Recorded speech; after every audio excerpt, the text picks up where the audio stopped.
the whole world. But since you were able to make this historical decision today, do you think this would trigger other countries like the IP4 countries to think twice about their threats around them and their defense spendings?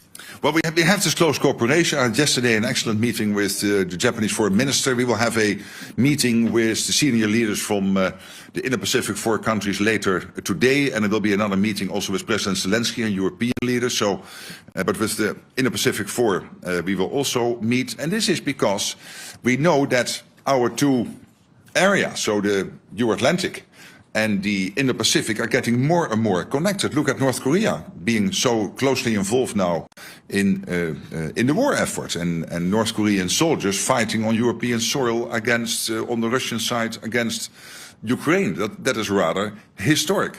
So this cooperation is important, where it's very much focused on innovation, very much focused on procurement, on defense industrial production, making joint assessments of what is happening in the Pacific, what is happening in the Euro-Atlantic, and how the two are more and more interconnected. And I must say, when I'm speaking to the leaders, and I was visiting Japan early April, having a long meeting with the Prime Minister, and I met him again last week in Calgary at the G7, but also the leaders of the Republic of Korea, Australia, New Zealand, they all are very much aware that, of course, part of having a deterrence is that you spend enough on it. And you see in all these countries debates ongoing on doing more where possible, but it is not up to me to advise them. Let me concentrate on the 32 and make sure that we do what we need to do. But I think that debate is taking place also in many countries outside NATO. Okay, I think we've just got time for a couple more questions. The center, fifth row, gentleman in the very center there. Yeah. Yes, my name is Heikki Aitokoski. I'm from the Finnish newspaper Helsingin Sanomat. Did you exchange views on Vladimir Putin and Mr. Trump seems to be in rather friendly terms with him? It would be interesting to hear what you talked about him. I've not changed my views on Vladimir Putin. I don't trust the guy, and of course I had a lot of dealings with him personally when we had a terrible situation with flight MH17, the Malaysian airline flight MH17, being shot out of the air by Russia in July 2014, and Putin telling me that he was not present in the Donbass and that he had no dealings in Ukraine and this, that, and the other, and these were all lies. We know that. Okay, for the sake of geographical diversity, all the way in the back, Telegraaf. Pim Cedee, the Telegraaf. Ms. Rutte, I have two short questions for you right here at the back. How do you think Vladimir Putin will look at this NATO summit in The Hague and the appointments being made between the 8 NATO allies? The other question, completely different one, but how big is the role of the Dutch King, Willem-Alexander, the Queen, and also Amalia in organizing this NATO summit and making it into a success? A big role. Last night was really amazing, and I mean, we are both Dutch, and we can be very fortunate to have this royal family. Of course, they have that overview which many politicians who are there for 1 or 2 terms can never compete with. So we have a king here in the Netherlands who is now in that position for 12 years. And you sense that. I mean, the breadth, the benefits from which he is speaking, including with the American president and other leaders, is really impressive. And I've seen the same before with his mother, Queen Beatrix. So that is one of the huge advantages of having a monarchy. And I would say, well, to your and my country, let's be happy and let's be glad and grateful that his family is willing to do that. On the other question, I mean, look what Putin achieved. He wanted to divide the West, and now Finland and Sweden have joined NATO. He wanted to divide the West, and now we have committed to a 5% spending target. So he cannot be very happy, and he should not be very happy. All the way in the front, on the left. Okay. Never give the microphone Like, away. give it up so that you can see me. Dejan Šejnović, nezavisna newspaper from Bosnia and Herzegovina. Thank you very much for this opportunity. So for the West Balkans, for the first time, long time, it hasn't been mentioned in the communique. What does it mean for our region? You yourself were several times talking about the importance of the region for the alliance. What can you tell us why it's not mentioned? Yeah, but again, this is not your traditional communique which you would see in the UN or in NATO in the past, where you would have 60 pages, 90 paragraphs, basically talking about the world from the birth of Jesus up to today and everything in between. I mean, that's done. We try to focus. So we are still very much concerned. KFOR is there in Kosovo. UFOR is there in Bosnia and Herzegovina. I was visiting the region, had extensive talks with the leadership in Bosnia, in Kosovo. I had a dinner in Brussels with the president of Serbia. So we are very much involved as NATO. The EU, of course, is very much involved. We closely coordinate with Kaja Kallas and Ursula von der Leyen on the European side. But what we really want to do here is not to recall all the language, like the irreversible path of Ukraine into NATO. It's still there, nothing changed. But really to focus on three core issues in 5 paragraphs. And one of the paragraphs is about the next meeting. So basically 4 paragraphs. And that is about, as you know, production, spending, and Ukraine. Okay, final question to the young reporters in the front. Yes. We'll get a mic to you. Just a moment. Thank you very much for this opportunity, Secretary General. We are the youth correspondents. Absolutely. And you are here now for 2 days, and you have been marvelous. Yes, thank you. There's a lot happening in this world, and many children worry about it. Do you think we children can also fight for peace? Or should we trust that you could bring peace to the world? Thank you. But I cannot personally bring peace to the world. What we can do collectively is to make sure that we are so well prepared, we are so strong, that nobody will ever attack us. So the best way to preserve your future and that our children can live in a democratic, free, open society where you can be who you want to be, think what you want, have free press, what you basically have in the West, and let's be honest, it's fantastic, is to make sure that we spend enough on our defense, particularly if we know that we have some adversaries who are really trying to get at us. So that's the best way to preserve your future. And that's what we try to do today, to make that commitment. But you standing here is really touching. And we have seen each other now for 2 days. We know each other for some longer time. I really want to thank you both. And in you, all the free press sitting in this room, for your fantastic work. And see you soon in Brussels or elsewhere. Bye-bye. Take care. Thanks. Thank you all very much. That's all we have time for today.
So, good afternoon, and I'm very happy. As you know, the Indo-Pacific partners are very dear. They are here for the fourth time now at a NATO summit, and we will now have a meeting. And we have that relationship between NATO and the Indo-Pacific countries, Japan and the Republic of Korea, Australia and New Zealand, not because we want to extend NATO to the Indo-Pacific, but because we have friends in the Indo-Pacific. And there is a lot of use and importance of making joint analysis of the security threats facing us here in the Euro-Atlantic and what is happening in the Indo-Pacific, knowing that these two areas, these two theaters, are getting more and more interconnected. Look at what North Korea is now doing, basically helping the Russians in the war effort against Ukraine. And then, of course, when it comes to the practical stuff, what we are really working on is, for example, on defense industrial cooperation. There's a lot happening. All these countries have a defense industrial base, and we are working together on joint procurement, on innovation, trying to also learn the latest from the war in Ukraine when it comes to the use of drone technology, AI, etc. So these are areas where we work together, and I really want to commend all four, New Zealand, Australia, Japan and the Republic of Korea, for their support to Ukraine. In various ways, in financially, practically, that is really very important, and that means that it's not only NATO helping there. We are really in this in a relationship with countries from far from here, but still very dear and near to us. So I really want to thank you for being here. We now will go over to the meeting. I told them if you disagree with what I'm saying, you cannot say that. But I think this was okay. Yes. So let's go. Let's go.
No, this is a closed broadcast. Oh, you're the one. Yes, you need to go in the center. Yeah, you can. Oh, lovely, thank you. Then I can thank Get your hand. you very much. Here we go. We're gonna move you over. Caroline, we have a second, so let's move the camera. Yes, so how do you want to work this? This camera can move to the side? Ja. Dit is het Witte Huis, deze moet naar achter. Sorry? Kunnen we deze naar achter duwen? Ja. Dan komt deze van het Witte Huis hier te staan. Oké, ik zal het niet gebruiken als je wil. Do you want to use the same tripod so we just can click on our camera? Het huis maar helemaal naar achter. Zeg jij het? Ik zeg het, komt zo. Even plek gemaakt worden voor het Witte Huis.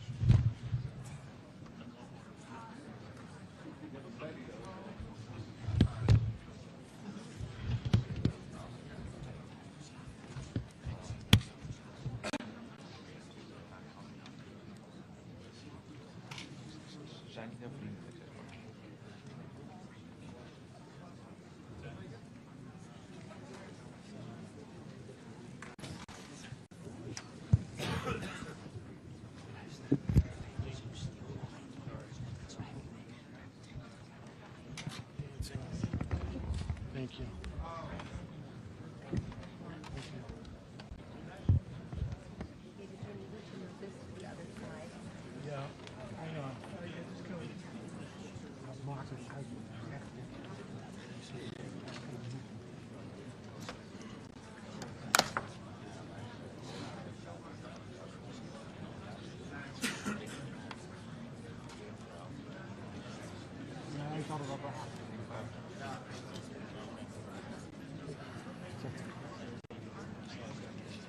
Ja, ze willen gewoon een eigen ding.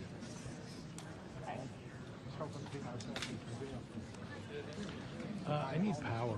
Is there power? I need power. AC. Is there power back here somewhere? Where?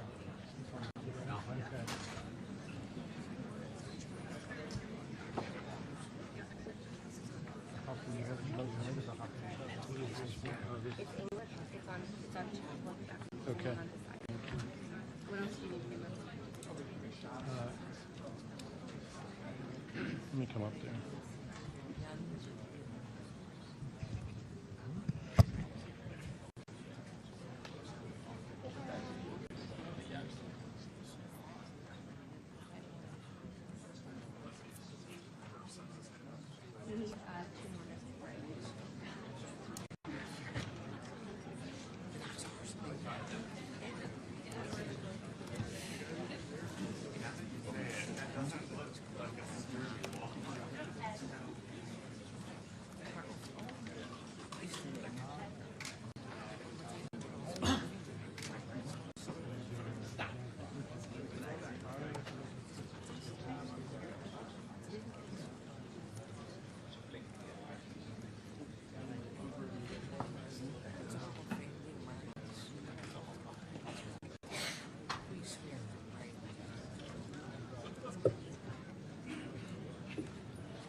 Maakt niet uit.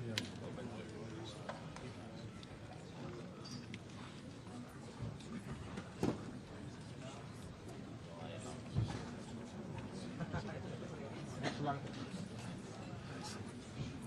Ja.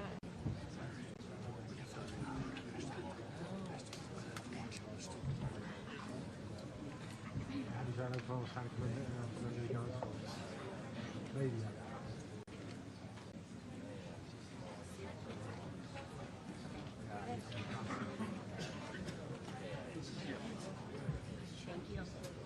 David, Ethernet is right behind you. Ja, dat kan ik verstaan. Thank you.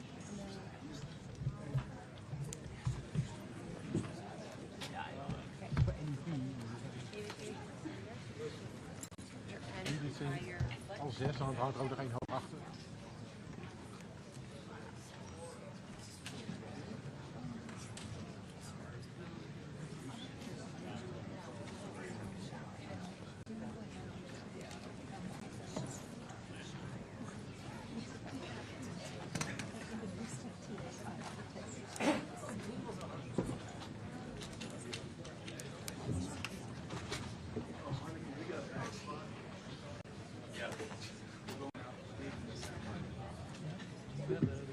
Misschien op een handschut of zo, dan mogen ze gaan staan. One that you said is a saucer mine.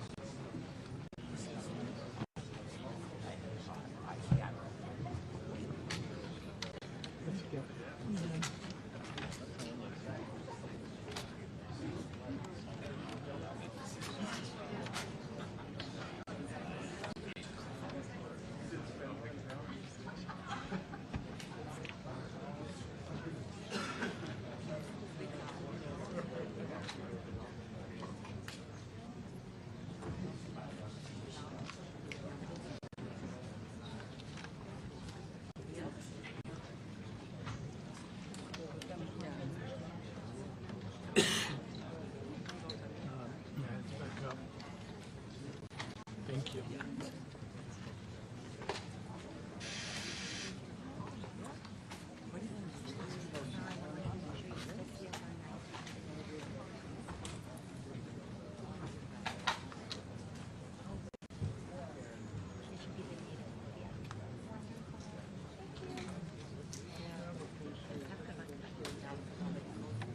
Thank you.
Nog wie?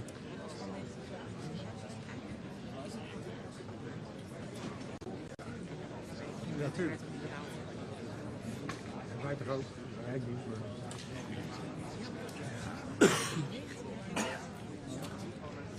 Zeker.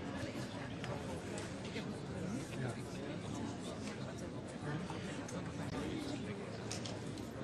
Ik heb het gemist.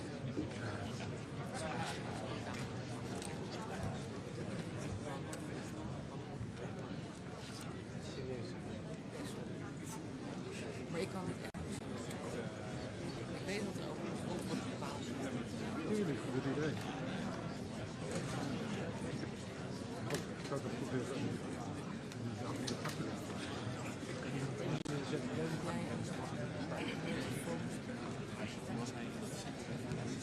Iedereen maakt het ook niet. Nee, sorry. Ja, nee. Nee. Maar zo goed. Dat is een leeftijd.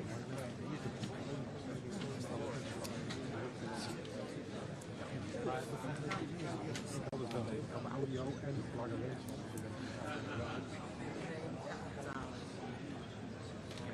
Dat weet iedereen.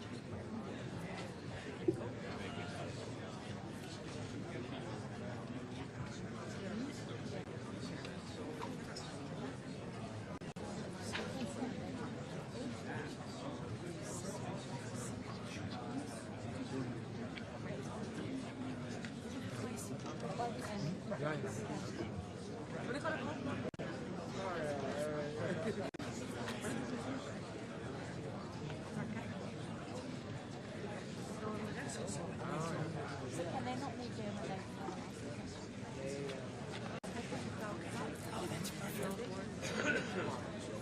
Oh, thank you so much. Heb je het gedaan? Oh, ja.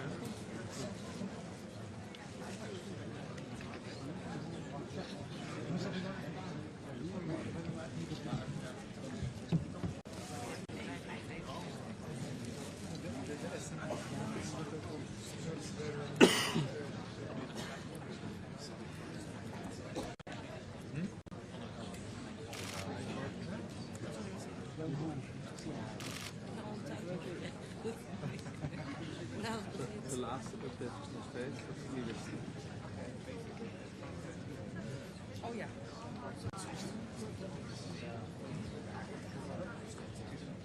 Ja, dus het vol mensen.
ook nog 10 zijn.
Well, thank you very much. This has been an honor.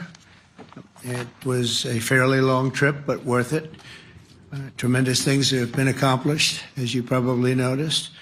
Listened to a lot of wonderful speeches from the heads of a lot of wonderful countries. But I want to thank you for joining us at the conclusion of a highly productive NATO summit in the Netherlands. I want to thank them for the royal treatment they've given us. Couldn't have been nicer.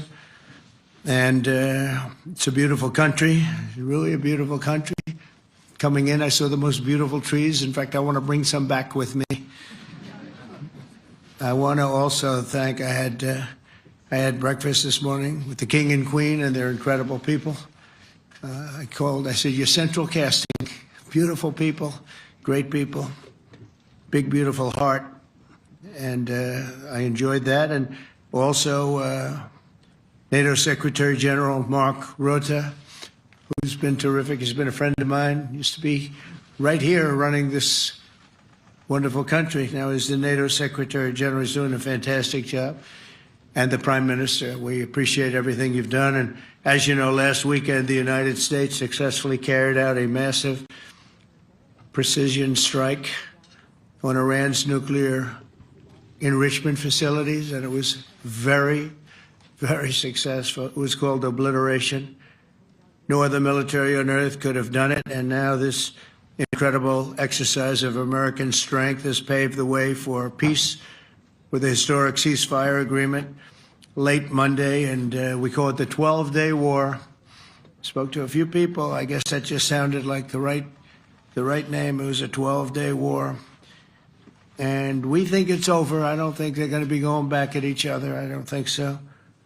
Not only have we dealt decisively with the critical threat of Iran's nuclear program, which was what I wanted. I said, Iran cannot have a nuclear weapon. I've said that for 15 years, long before I decided to do the political thing.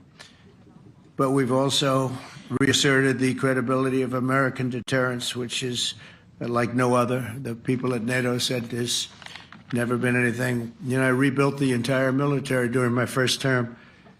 And we have a great military. We have great generals. I got to know the good ones and the bad ones. We kept the good ones. Over the past 2 days, I was honored to participate in the NATO leaders meeting and also had extremely good individual discussions with the King and the Queen, Secretary General Rutte, and the Prime Minister. Great discussions. Very knowledgeable people. Major focus of our conversations at the summit was the need for other NATO members to take up the burden of the defense of Europe, and that included the financial burden. As you know, it was 2%, and we got it up to 5%. And they said, a couple of them came up to me, one in particular said, "Sir, we've been trying to get it up to 3% for 20 years, and we haven't been able, and you got it up to 5%. So they're going to be, most of them, I guess almost all of them, are going to be contributing now, 5%, a number that people are surprised at, but you need it today.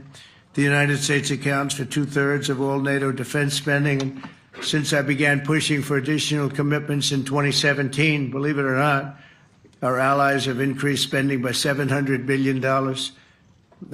I said to people, you don't have any money, and a lot of them weren't paying. And so I started the process, and I picked it up as soon as I got back, which is 6 months ago.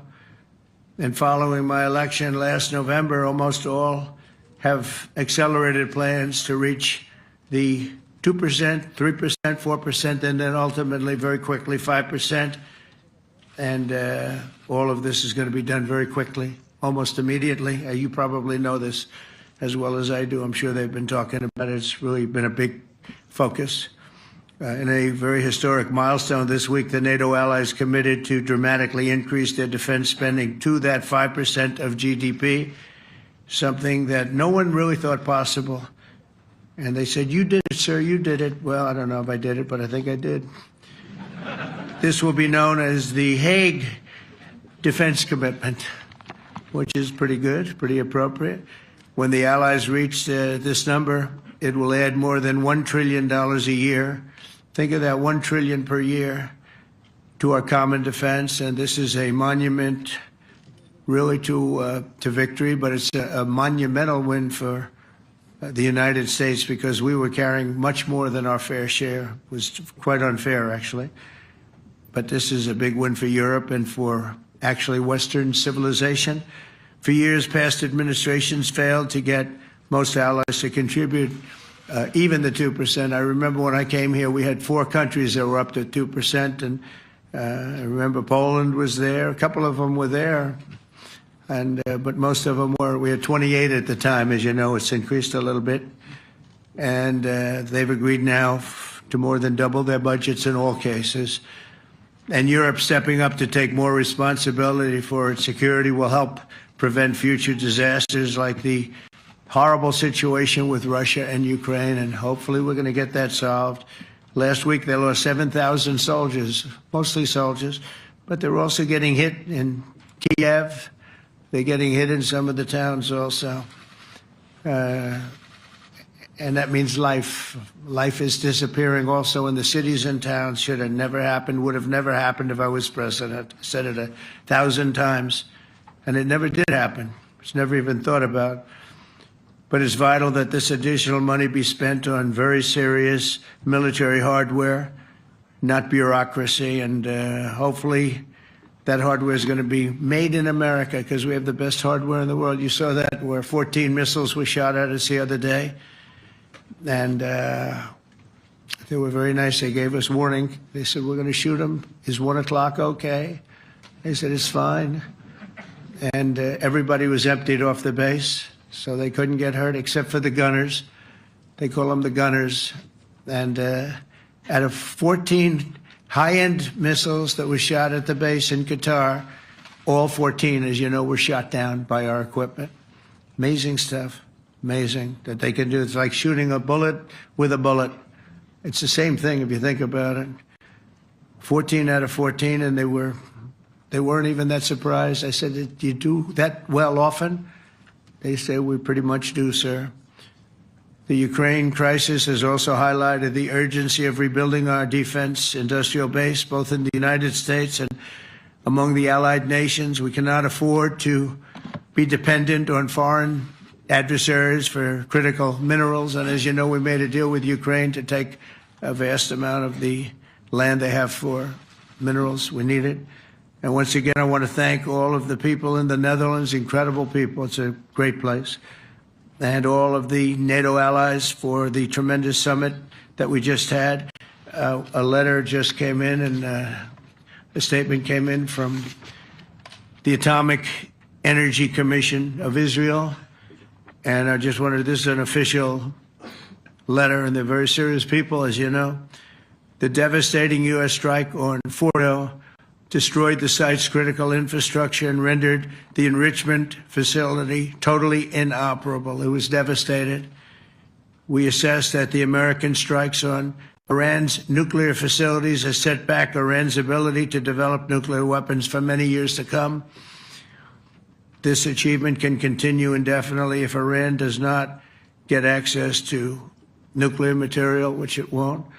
It's so sad that that whole thing had to go. But I just want to thank our pilots. You know, they were maligned and treated very bad, demeaned by fake news CNN, which is back there, believe it or not, wasting time, nobody's watching them, so they're just wasting a lot of time, wasting my time. And the New York Times, they put out a story that, well, maybe they were hit, but it wasn't bad. Well, it was so bad that they ended the war. It ended the war. Somebody said in a certain way, you know, that it was so devastating, actually. If you look at Hiroshima, if you look at Nagasaki, you know, that ended a war too. This ended a war in a different way, but it was so devastating. Also, they have, out of Dubai, just came that Iran's foreign ministry spokesman, this is Iran's foreign ministry, says its nuclear installations were very badly damaged by the American strike. So what bothered me about these reports with fake reports put out by the New York Times, failing, I call it the failing New York Times because it's doing terribly. Without me, it would be doing no business at all. But, and by fake news, CNN and MSDNC, all of these terrible people, you know, they have no credibility. You know, when I started, they were at 94% credibility, the media. Now it's at 16%. And I'm very proud of it because I've exposed it for what it is. But when I saw them starting to question the caliber of the attack, was it bad? Well, it was really bad. It was devastating. They were obliterated. In fact, you can't get into the tunnels. They just put that over. That just came out. They can't. There's nothing. There's no way you can even get down. The whole thing is collapsed in a disaster. And I think all of the nuclear stuff is down there because it's very hard to remove. And we did it very quickly. When they heard we were coming, it was, you know, you can't move it. It's very hard, very dangerous, actually, to move to. And they also knew we were coming, so I don't think too many people want to be down there knowing we're coming. With the bunker busters, as we call them, we're the only ones that have them. We have the best equipment, best nuclear equipment, and we have the best equipment in the world. And by the way, we can't forget our submarine, which was out there, submarines actually, but submarine was out there. We shot 30 rockets into an area, every single one of them. I think it was almost 400 miles away, I think, Pete, right? 400? And long. It was in the ocean, long ways away. And we shot a total of 30. Every single one of them hit within 9 inches from where it was supposed to be. It took out a lot. Because we didn't do just Fordo, we did 2 others in addition, which hadn't been completely destroyed. So we hit them with a submarine from hundreds of miles away. Amazing, just amazing equipment. Greatest submarines in the world. Nobody's even close. They're 20 years behind us when it comes to submarine technology. So that's one, and the other was from the Atomic Energy Commission. And they have about 3 or 4 of them now coming in from atomic energy commissions from various places. But the one that we have that just came out, we released it a little while ago, was from the Israeli Atomic Energy Commission. But numerous of them are getting to see the site, and the site has been demolished. And again, we had these brave patriots these incredible flyers, these people that can fly a plane better than anybody can fly a plane, going into very hostile territory, flying into the territory that has got more missiles and things pointed at it, but it was very stealth. They didn't get to see it. It was dark. That's the amazing thing about the shots. They hit the shots perfectly, and yet it was dead dark. There was no moon. There was no light. It was virtually moonless. It was very dark, and the shots were hit perfectly. But when they get demeaned, and they were very upset about it because they knew how strong it would be. Back in Missouri, the pilots flew about 36 hours, two ways, far distance, and in those incredible B-2s. And we then had the F-22s, and we had the F-35s, and we had other planes, and we had, I think, a total of 52 tankers. That means the big tankers, because the refueling was a lot for all of the different planes that we sent. Incredible operation, and I have to say, General Raisin Cain was incredible. That's why he beat ISIS, and we beat ISIS in a matter of weeks. I was told it would take 4 to 5 years. We did it in a few weeks, and he was great. That's why he's the head of the Joint Chiefs of Staff right now, because I had a very good experience with him. He knocked out ISIS in a period of literally a few weeks. Amazing. And it was supposed to take a few years, 5 years to be exact. So we had a great victory there, and we then came here, and I think we had a great victory here. But this is an ongoing project. This is the safety of Europe, the safety of the world. And they've raised it from 2% to 5%, something which nobody, and you're talking about over $1 trillion a year. So we're talking about a lot of money coming in from countries that were not paying nearly enough to be effective. So I have, as you know, Marco Rubio with me, and Pete Hegseth, Secretary of State and Secretary of War. Should we say Secretary? You know, it used to be called Secretary of War. Maybe for a couple of weeks we'll call it that, because we feel like warriors. It used to be called Secretary of War. In fact, if you look at the old building next to the White House, you can see where it used to be Secretary of War. Then we became politically correct, and they called it Secretary of Defense. I don't know, maybe we'll have to start thinking about changing it, but we feel that way. Do we have any questions, please? Wow. That's a lot of questions. Who's a nice person? Oh, you're not a nice person, but I'll let you ask one. Go ahead. What's he going to ask? He is not nice at all. I know him well. Thank you, Mr. President. Yeah. Thank you for taking the time before flying home. You just said you believe the conflict between Israel and Iran is over. What makes you so confident it is? And what do you do if it isn't? Because I dealt with both, and they're both tired, exhausted. They fought very, very hard and very viciously, very violently, and they were both satisfied to go home and get out. And can it start again? I guess someday it can. It could maybe start soon. I think a big telltale sign was when, as you know, Iran somewhat, by not much, violated the ceasefire, and Israel had the planes going out that morning, and there were a lot of them, 52 of them. And I said, you got to get them back. And they brought them back. They didn't do anything. They brought them back. It was very good. I thought it was amazing, actually. They have fought a hell of a war. They fought very hard. I think the war ended, actually, when we hit the various nuclear sites with the planes. And I just hope you people can give these pilots, these are the best pilots in the world. They're the best shots in the world. They call them shots. That's what they are. And wait a minute. And I just hope you can give them the respect they deserve, because they came home to fake news. And like, oh, gee, there was hardly any damage. The things are decimated.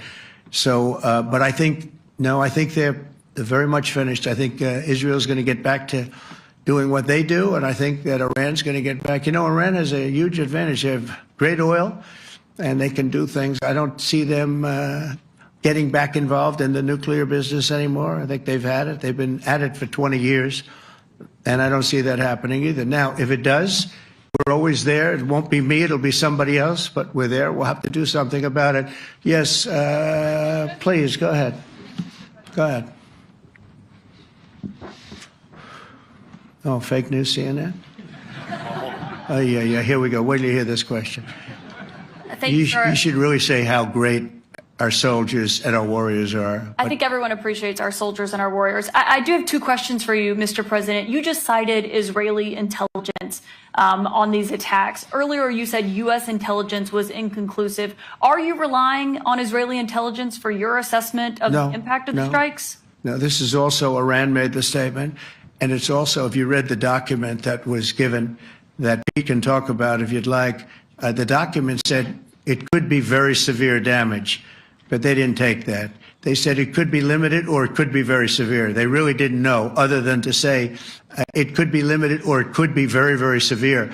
And you didn't choose to put that because it was very early after. Since then, we've collected additional intelligence. We've also spoken to people who have seen the site, and the site is obliterated. And we think everything nuclear is down there. They didn't take it out. Okay, question? Please, go ahead.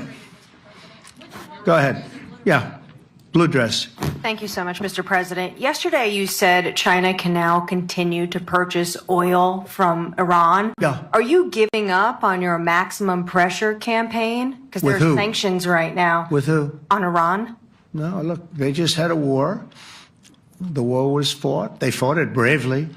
I'm not giving up. They're in the oil business. I mean, I could stop it if I wanted. I could sell China the oil myself. I don't want to do that. They're going to need money to put that country back into shape. We want to see that happen. No, if they're going to sell oil, they're going to sell oil. We're not taking over the oil. We could have, you know. I used to say with Iraq, keep the oil. I could say it here, too. We could have kept the oil. No, China is going to want to buy oil. They can buy it from us. They can buy it from other people. But you're going to have to put that country back into shape. It desperately needs money. Yeah. Yeah, please. Here we go. I'm picking the beauties today. Go ahead. Mr. President, Secretary General Rutte has described President Putin as an adversary, a threat, an enemy. Do you view him the same way? And in addition to that, you mentioned General Kane, your chief of staff, the chairman of the Joint Chiefs of Staff. General Kane. Yes. He has said that Mr. Putin has territorial ambitions beyond Ukraine. Do you view that in the same way? Possible. I mean, it's possible.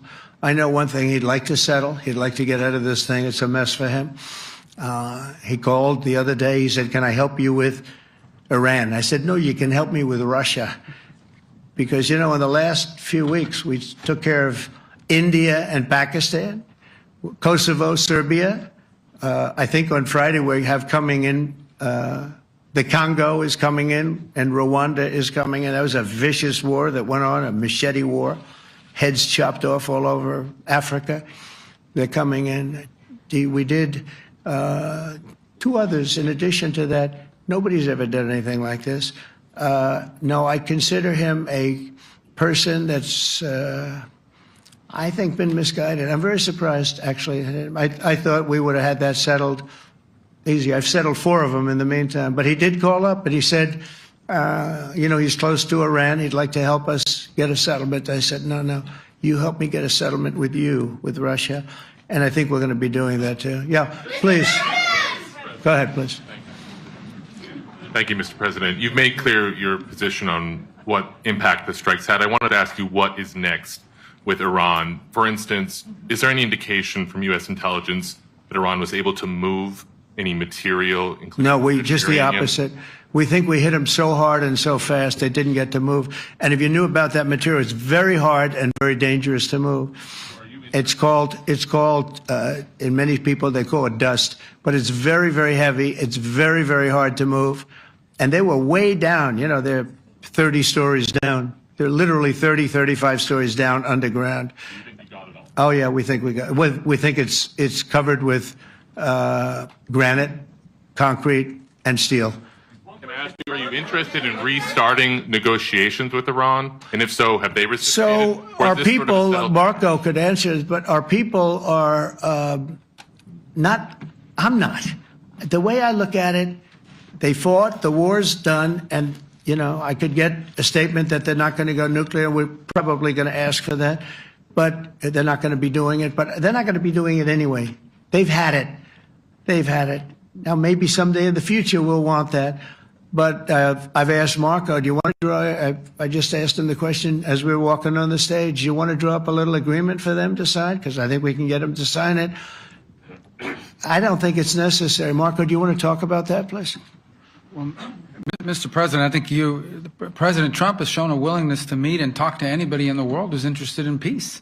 I don't know of any president that's been as willing as he has to meet with anyone and talk about peace. We'd love to have peaceful relations with any country in the world. And so obviously that'll depend on Iran's willingness not just to engage in peace, but to negotiate directly with the United States, not through some third country or fourth country process. But I know of no president, probably in our modern history, that's sought peace more than President Trump has. Sounds like the door is open, but you're in no rush. Is that right? Sounds like the door is open. But I'll tell you what, look, we're going to talk to them next week with Iran.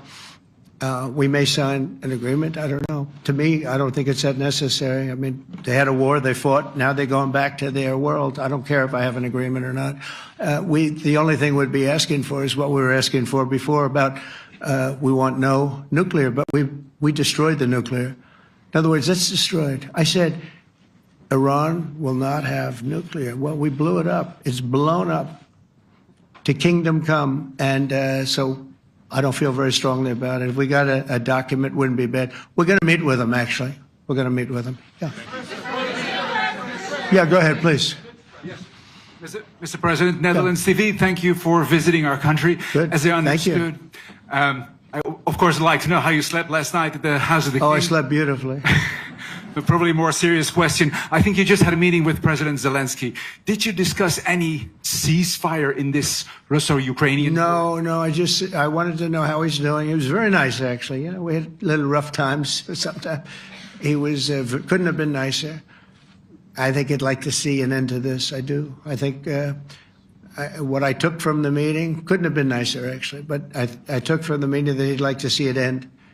I think it's a great time to end it. I'm going to speak to Vladimir Putin, see if we can get it ended.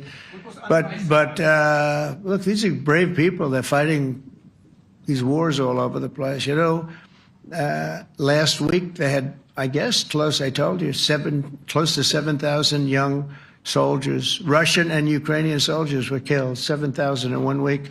It's crazy. It's crazy. So I'll be speaking to Putin. No, I had a good meeting with Zelensky. And I had a lot of good meetings. We had a lot of good meetings with a lot of people, a lot of great leaders.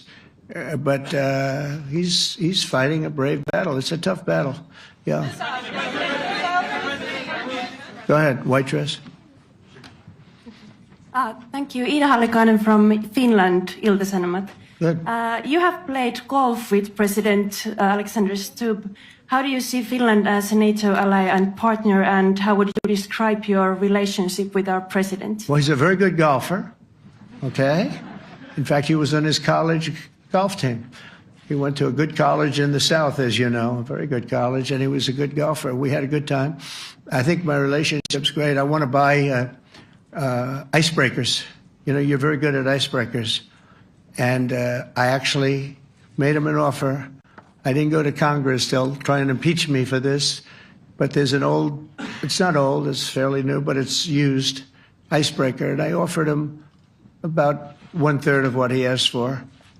But we're negotiating. We need icebreakers in the U.S. And if we can get some inexpensively, I'd like to do that. Actually, they'll fix it up, make it good. Also, we may buy some icebreakers. You know, you're the king of icebreakers, that particular country. They make them good. They make them really good, and they know what they're doing. And so we're negotiating with them for about 15 different icebreakers. But one of them is available now. It's old, and it's, old. It's like 5-6 years old. Now we're trying to buy it. I'm trying to make a good deal. That's all I do my whole life. My whole life, that's all I do is make deals. Yeah, please. Go ahead. Sir, go ahead. Yeah, a question for NewsHour, Dutch TV. First of all, on Article 5, on your way here, you spoke about the commitment of the U.S. to Article 5, saying, I'll give you my definition once we're here. Yeah. What is your definition, and may the U.S. commitment to Article 5 change in case some of the NATO members do not reach the threshold that was discussed today? My second question is following up on a colleague on Iran. What intel reports do say that everything over there was obliterated.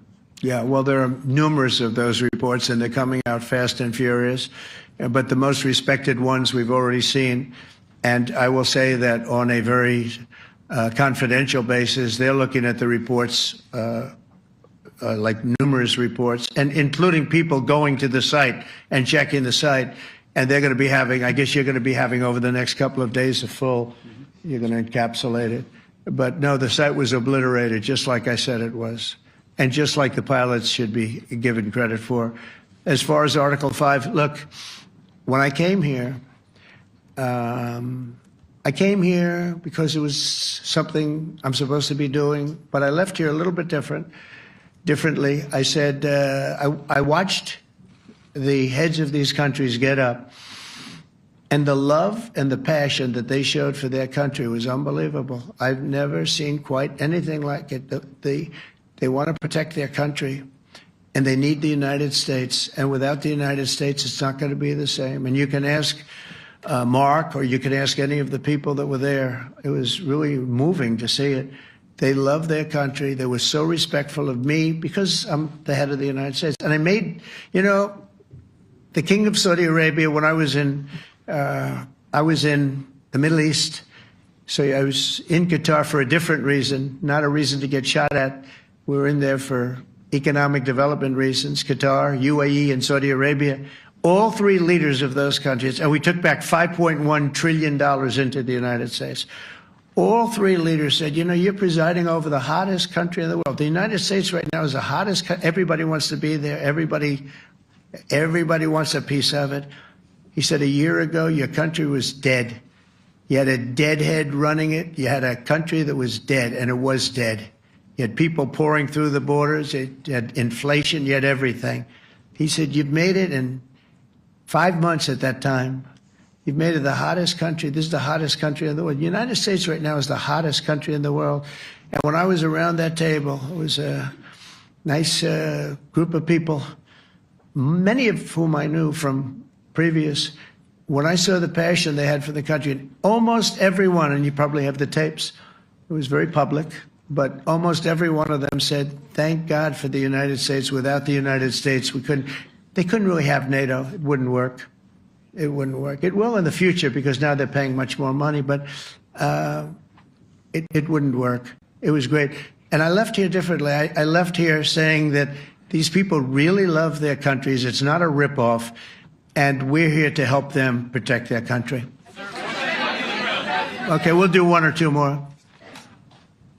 Thank you, Mr. President. Yeah. A question on Spain. Are you satisfied with today's... Oh, I think Spain's terrible what they've done. No, I do. They're the only country that won't pay the full up. They want to stay at 2%. I think it's terrible. And, they're doing very well. The economy is very well. And that economy could be blown right out of the water with something bad happening. Spain is the only country that... Are you from Spain? Yeah. Good, congratulations.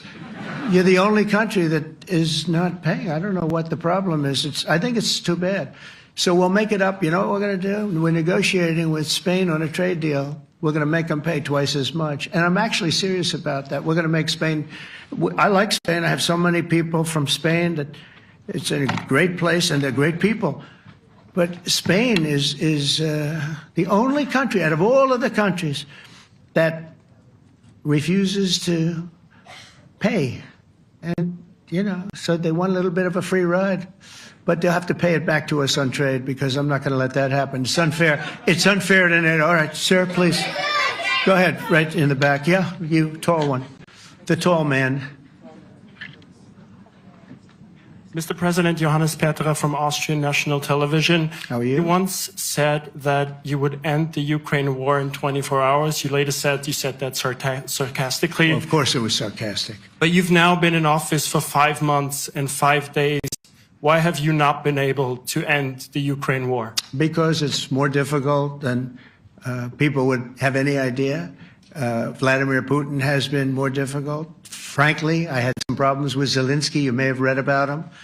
And it's been more difficult than other wars. I mean, look, we just ended a war in 12 days that was simmering for 30 years, frankly. We ended Rwanda and the Congo. It's coming to sign the documents. We've already signed basic documents, but they're coming, I think, to the White House on Friday. We ended, Serbia was going to go at it. But maybe the most important of all, India and Pakistan. And that wasn't whether or not they may someday have nukes like we're talking about in the Middle East, like we're talking about with Israel and Iran. This is they have nuclear weapons. I ended that with a series of phone calls on trade. I said, look, if you're going to go fighting each other, it was getting very bad. You know how bad that last attack was. It was really bad. If you're going to go fighting each other, we're not doing any trade deal. No, you have to do a trade deal. I said, we're not doing any trade deal. And in fact, I had the general, who was very impressive.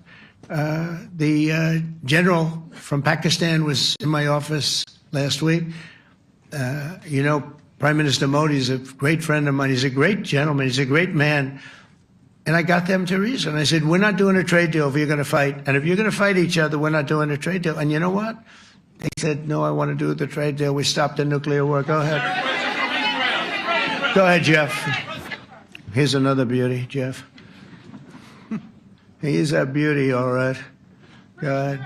Mr. President, to follow up on Ukraine, will the United States contribute any more money to Ukraine's defense this year to the $5 billion that allies are giving? And one question, you had another meeting with the Dutch opposition leader, Mr. Wilders. Can you tell us about that meeting? And are you upset about his anti-Muslim stance? I'm not upset about it. It's just his view. He's unhappy with the way things are going in this country and various countries. He was an opposition leader. And I was asked to meet with the opposition leader by the people that are running. I think they have some deal where if you have a meeting, you're supposed to meet with an opposition leader. I said, that's strange. We don't do that. But I met with I didn't know him. He seemed like a very nice guy, but he's in opposition to the current people, and that was set up by the current people. So I assume when I met with the Prime Minister, you're supposed to meet with the opposition. We'll have to try that sometime in our country. Let's not do it. But I thought he was very good. As far as money going, we'll see what happens. There's a lot of spirit. Look, Vladimir Putin really has to end that war. People are dying at levels that people haven't seen before for a long time. Go ahead. Go ahead. White shirt. Oh, she's all excited. Okay. So, BBC News Ukrainian. Where are you from? I'm from Ukraine. Oh. So my question to you is whether or not the U.S. is ready to sell anti-air missile systems Patriot to Ukraine. We know that Russia has been pounding Ukraine really heavily right now. Are you living yourself now in Ukraine? My husband is there. Wow. And I can see you it's amazing. And me with the kids, I'm in Warsaw actually, because he wanted me to be. Is your husband a soldier? No? He is. He's there now? Yeah. Wow. That's rough stuff, right? That's tough. And you're living here? In Warsaw. And you're a reporter? I am. Good. So let me just tell you, they do want to have the missiles, okay, as they call them, the Patriots. And we're going to see if we can make some available, They're very hard to get. We need them too. We were supplying them to Israel. And they're very effective, 100% effective. Hard to believe how effective. And they do want that more than any other thing, as you probably know. That's a very good question. And I wish you a lot of luck. I mean, I can see it's very upsetting to you. So say hello to your husband, okay? Thank you. Go ahead. Thank you. Thank you, Mr. President.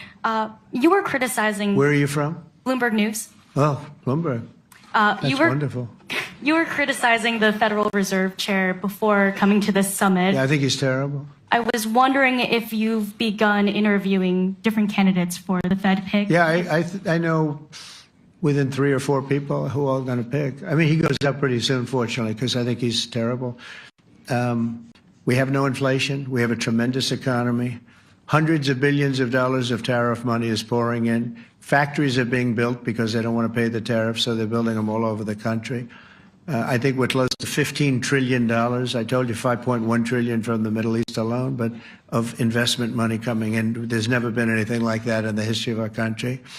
But we have no inflation. And we have borrowing because Biden, stupidly, they did short-term debt. So we have borrowing coming up. And, we'll go 10 years, maybe longer, maybe shorter, but we'll go a long period of time when we do the debt. And because of him, because of this guy, we will have to pay for years. We'll be paying for him. And I said to him, listen, there's no inflation. He says, but maybe there'll be some. That's true. I said, if there is some, what you do is raise the rate. I'm okay with that. You raise the rate in 2 years from now or a year from now. But because the rate's high, we have to pay more for debt. It's pretty equal. In other words, if it's 4%, it's 4%. If you drop it a point, you'll pay 3%. So it's fairly equal, not necessarily, but fairly equal. So we're going to end up paying maybe 2 points or 3 points more. 3 points would be about $900 billion a year because of this very average mentally person. He's an average mentally person. I'd say low in terms of what he does, low IQ for what he does, okay? Wait, so instead of paying $900 billion, we don't want to pay 900 just because he doesn't want to lower the rate. I said, if there's inflation in 2 years or 3 years or 1 year from now, you raise the rate and you take care of the inflation, among other things. But he's probably a very political guy, I guess. I don't know. I think he's a very stupid person, actually. All right, one more. Let's go. How about you? Go ahead. She looks so happy and everything. Thank you. That's why I I'm picked from her. Spain too. I'm Ana Buch from La Vanguardia. I wanted to know if You're where from? Spain too. I wanted to know if you want to. That's the Spain corner right there. Shouldn't have said that. That's okay. I do like Spain, by the way. I think it's unfair that they're not paying, but go ahead. Are you going to negotiate directly with Spain about? I'm going to negotiate directly with Spain. I'm going to do it myself. They're going to pay. They'll pay more money this way. You should tell them to go back and pay. You're a reporter? You tell them to go back. They ought to join all of those countries that are paying 5%. Spain's going to be just about the only one that's not. They were the most hostile toward doing it. It just doesn't make sense to me. Okay. All right, Kelly, go ahead. Here we go. There's another one. Hello, sir. Thank you We got them all today. Okay. So, Mr. President, you talked about expecting some on-the-ground assessments at Fordo and other sites. Now Is that Israeli and U.S.? It's been obliterated, Kelly. It's been What is your message obliterated. then, sir, to the intelligence community when they present reports? You're not disputing the DIA report. You're just They presented a exists. report that wasn't finished. We're talking about something that took place 3 days ago. I understand that's The report was done So 2 what days is ago. your- Wait a minute. Yes. They didn't see it. All they can do is take a guess. Now, if you take a look at the pictures, if you take a look how it's all blackened, the fire and brimstone is all underground because it's granite and it's all underground. You don't show it. But even there, with all of that being said, the whole area for 75 yards around the hole where it hit is black with fire. The group that's run by this gentleman, in fact, you may want to talk about it for a second because we're going to issue a report. And I think it's not even a very exciting report at this point. It's been obliterated, totally obliterated. And they did a report, but it was like, if you look at the dates, it's just a few days after it Understood, happened. sir. So they didn't see it. They said it may be very severe. Go Understood. ahead. Do you have a message for the intelligence community, though, in terms of unvarnished information getting to you, that it's not... I don't really have a message. I would say issue the report when you know what happened. I wouldn't say that it could be severe or maybe not. They use the word severe. It could be severe or maybe it's not.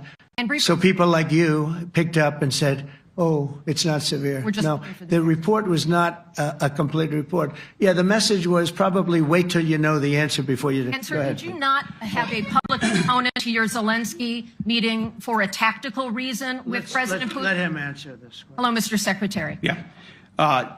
There's a reason the president calls out fake news for what it is.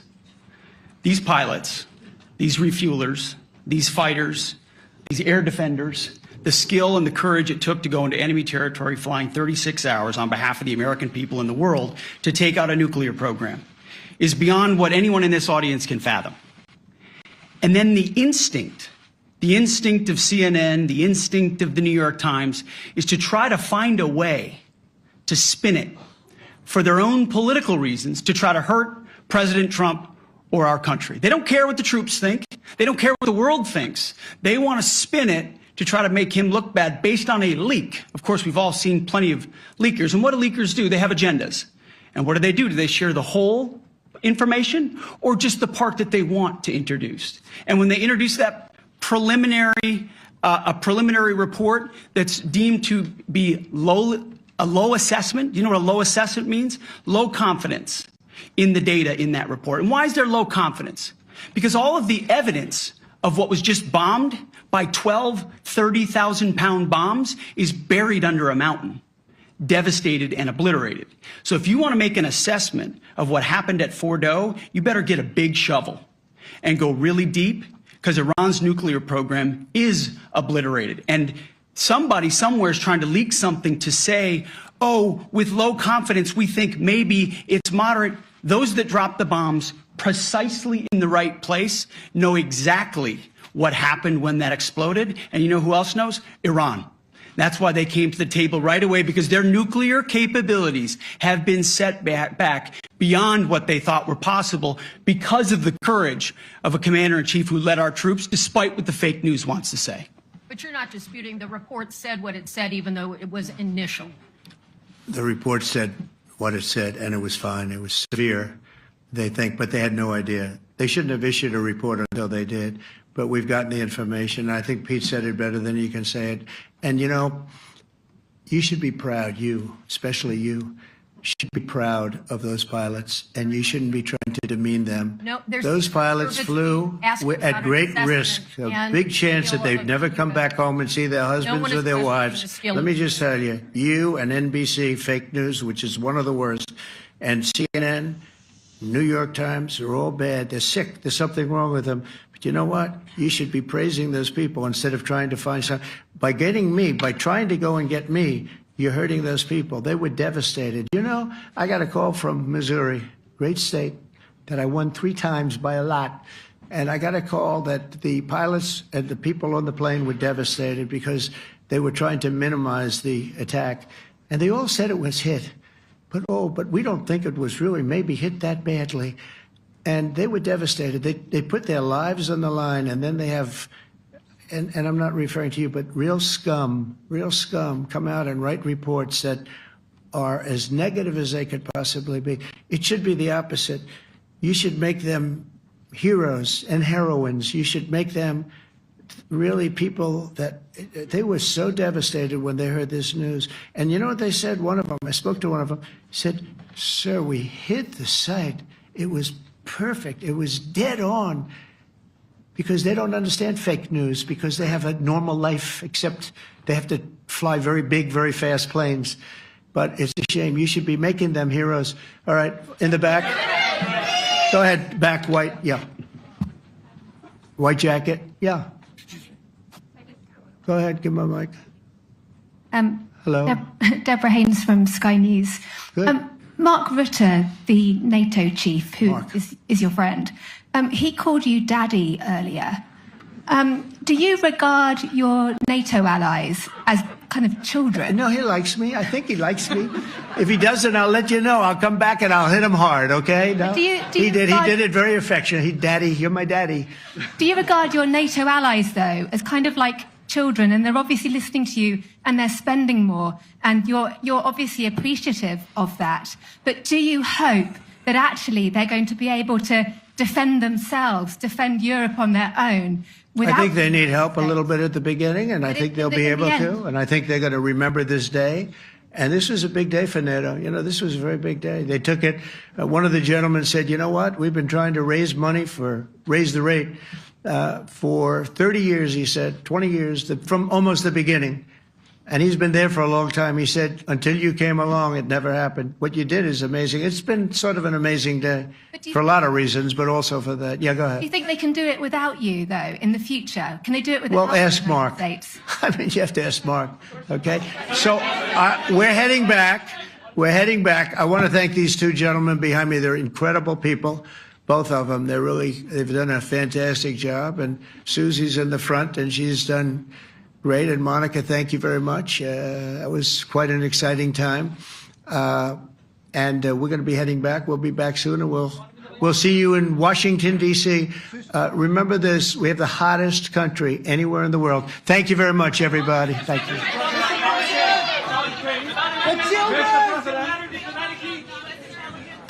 Do you trust American intelligence?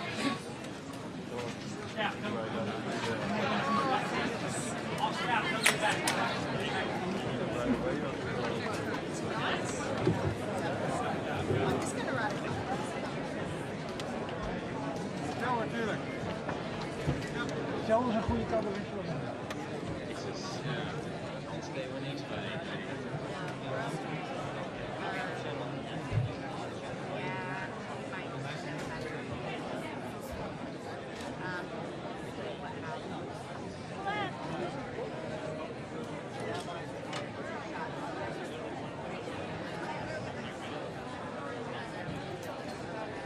Krijgen we er nog een?